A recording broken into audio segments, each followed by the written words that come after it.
The black man came to fix the door but broke my vows instead. Disclaimer. This content is intended for a mature audience only. Viewer discretion is advised. It started with something as ordinary as a broken door. Just a loose hinge, a creaking sound every time I opened it. But looking back now, I realize that door wasn't just damaged, it was a warning. A quiet signal that something in my life was about to fall apart too. My name is Clara, and until that day I believed I had a perfect marriage.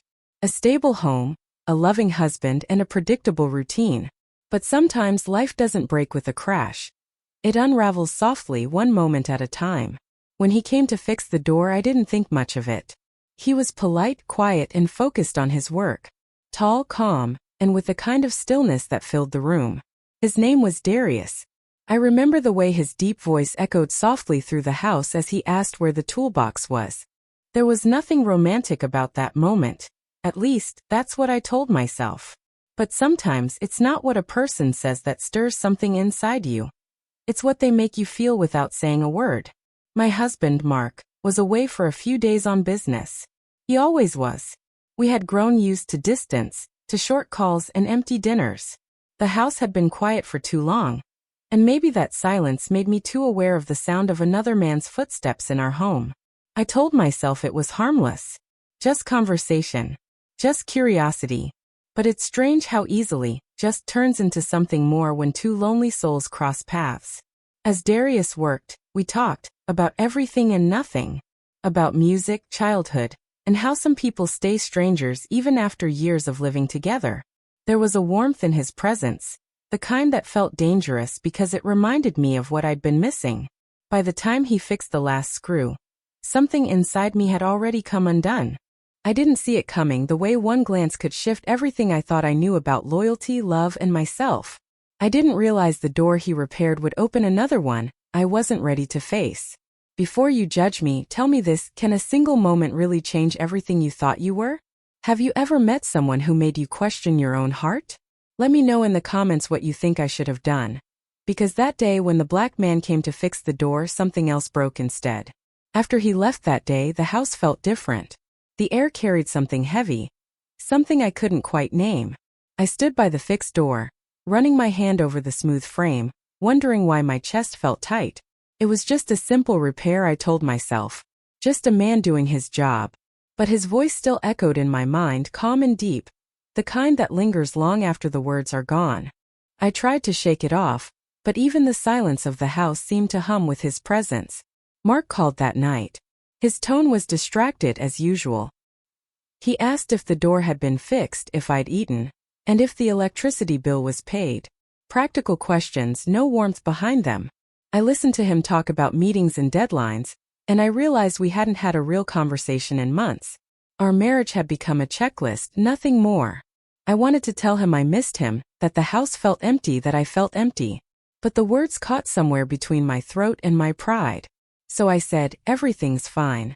The same way I always did.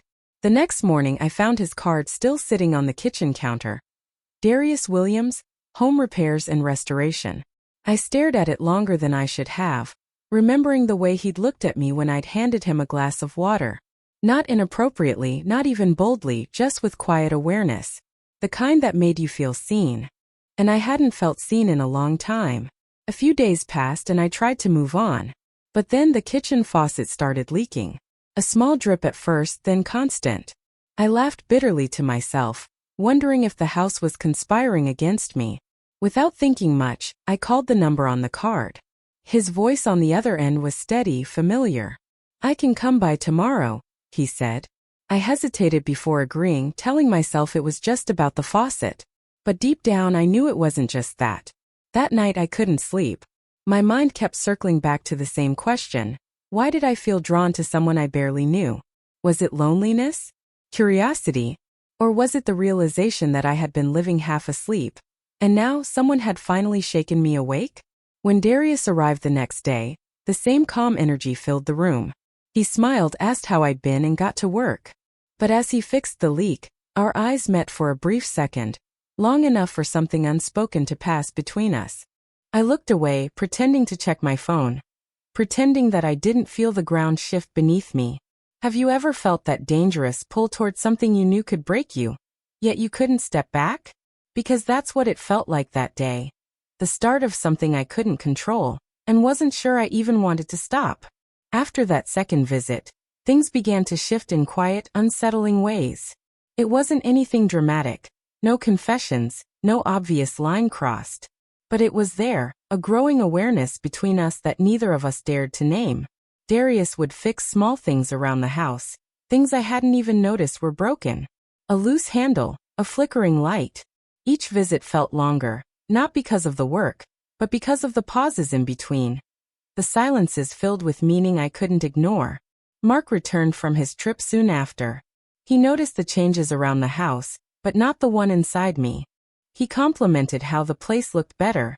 But when he looked at me, it was with the same distracted eyes. He was there, but he wasn't really present. I wondered when that started, when we stopped being partners and became roommates sharing a schedule.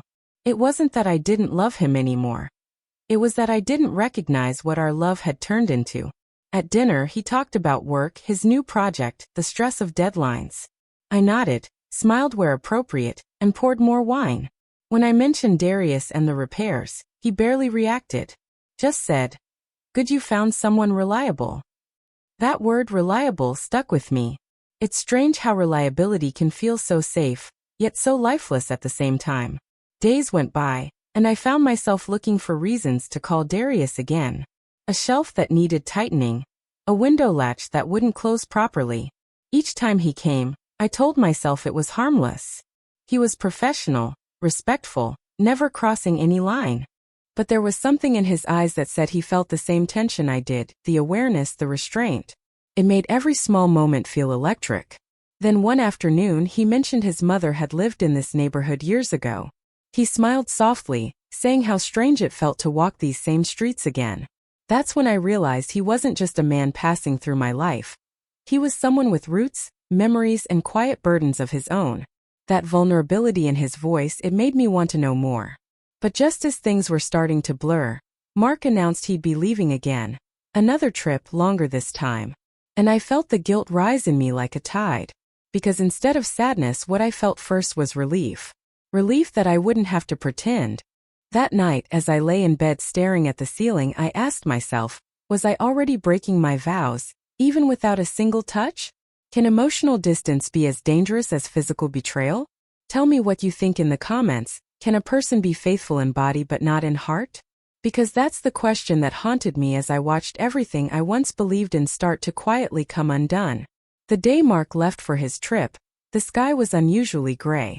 I remember watching his car disappear down the road, feeling an ache in my chest that wasn't sadness. It was something heavier, more complicated. The house fell silent again, just like it always did after he left, but this time the quiet felt different. I walked through each room, touching the furniture, the curtains, the walls, as if I was trying to remind myself of what home was supposed to feel like. But all I felt was distance. That afternoon, I found myself staring at the broken picture frame on the hallway table. It was one of our wedding photos, the glass cracked across Mark's face. I don't remember when it broke, but it had stayed that way for weeks, just like us. Without thinking, I picked up my phone and called Darius. My voice shook a little when I asked if he could come fix it. He didn't hesitate. "I'll be there soon," he said softly. When he arrived, it felt like the air shifted again. He brought tools, but the moment he stepped inside, it wasn't about the frame anymore. We talked, like always, about little things at first, then deeper ones. He told me about his father, about growing up fixing things because no one else would. I told him about my mother, how she always said marriage was like a garden, beautiful only if both people kept tending to it. I laughed bitterly, realizing how long ours had been left untended. As he worked, I caught myself watching him. The way he moved, focused and patient. The way his hands steadied the broken frame, as if it were something precious. It was strange how a small act of care could make me feel seen in a way I hadn't felt in years. But with every glance, the tension between us thickened, filling the space like static before a storm. Then came the moment that changed everything. I reached out to steady the picture, and my hand brushed his. It was an innocent touch, but it froze both of us. The silence that followed was deafening. His eyes met mine, searching, uncertain. Something unspoken passed between us, something neither of us could take back. I felt my heart race, not from fear, but from the terrifying realization that the line I had tried so hard not to cross was already blurring. He finally stepped back, clearing his throat, saying he should go. But before he did, he looked at me one last time and said quietly, "You don't have to keep pretending everything's okay." Then he left, leaving behind the fixed frame, and a silence that felt heavier than ever. That night I couldn't sleep. Every creak in the house reminded me of him.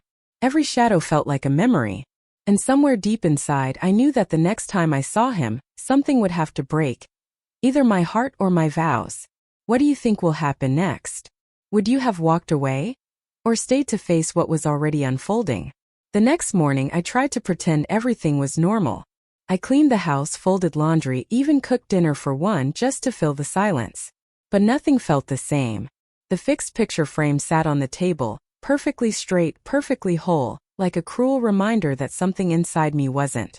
I told myself I wouldn't call him again, that it was time to stop whatever this was before it went too far. But fate doesn't always wait for our decisions. Sometimes it shows up at your door uninvited. 3 days later there was a knock. When I opened the door I froze. It wasn't Darius. It was a woman. She looked about my age, dressed neatly, holding a small box. Her smile was polite but tense. "Hi, I'm looking for Darius Williams," she said. My stomach dropped. I told her he didn't live here, that he was just a repairman who'd done some work. Her eyes softened a little. "I figured," she said. "He left this at my sister's place, and I thought maybe he'd stopped by here." I nodded, still confused. She hesitated before adding quietly, "I'm his wife." Those 3 words hit harder than I expected. His wife. Suddenly everything shifted, the conversations, the glances, the moments that had felt so honest. I felt something sharp inside me, a mix of guilt and disbelief. I managed to say something polite, but my voice barely sounded like mine.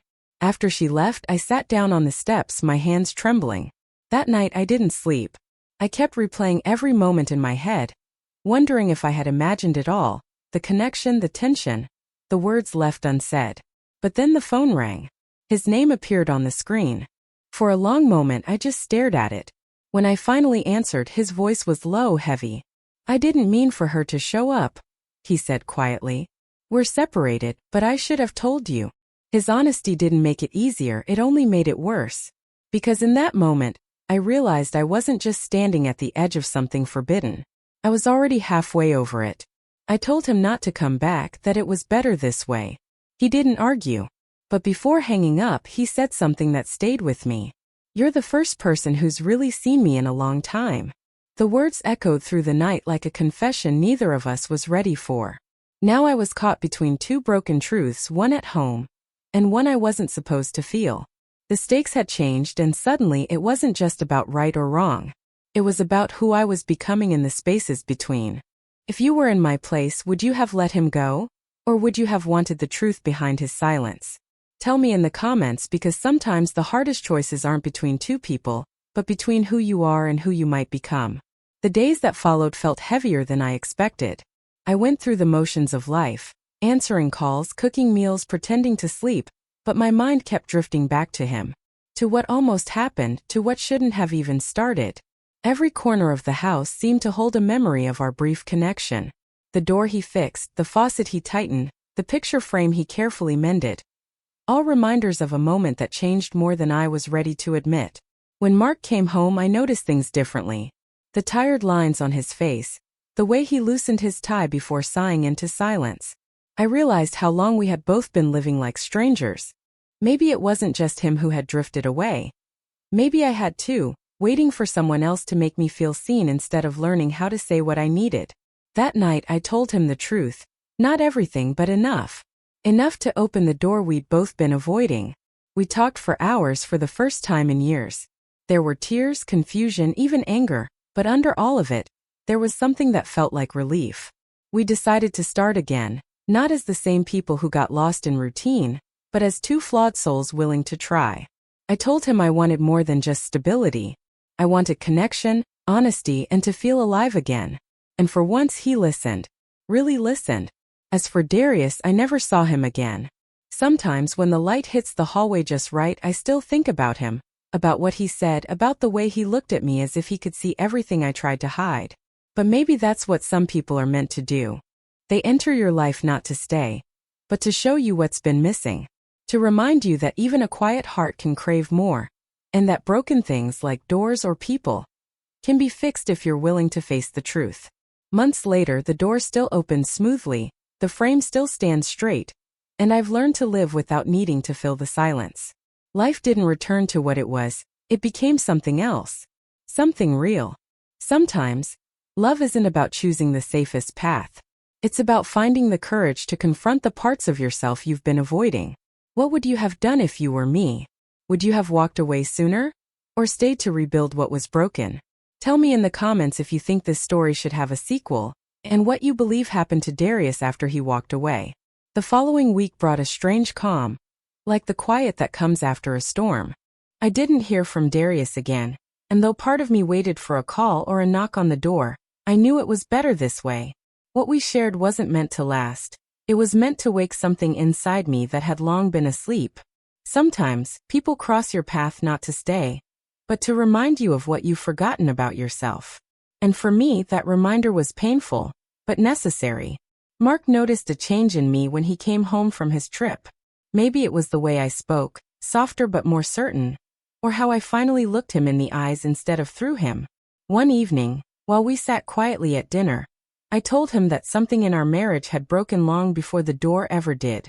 I didn't mention Darius, but I didn't need to. Mark already knew something had shifted. Instead of anger, there was a silence between us, deep and reflective. For the first time, he didn't fill it with excuses or work talk. He just listened. We started to rebuild slowly, like two strangers learning each other again. We talked more about things we used to avoid. He began coming home earlier, cooking dinner some nights, asking questions that showed he cared again. It wasn't perfect, but it was real. And for the first time in a long time, I realized love isn't always about passion or excitement. Sometimes it's about the quiet decision to keep showing up even after everything feels broken. As for Darius, a few months later I saw his truck parked down the street outside another house. He didn't see me and I didn't call out. I stood there for a moment watching him carry his tools, steady and calm just like before. I smiled softly to myself, grateful for what he unknowingly gave me. The courage to face my own emptiness and fill it, not with someone else but with truth. Now when I walk through my home, I see the door he fixed and remember the woman I was before that day. Lonely, unsure, waiting for someone else to rescue her. But I don't feel that way anymore. I've learned that sometimes life breaks us just to rebuild us better. What about you? Do you believe people come into our lives for a reason? Or do you think some connections are simply accidents that change us forever? Share your thoughts in the comments. And if you'd like a sequel to know what happened to Darius, let me know. Maybe some stories aren't really over. They just pause until we're ready to understand them.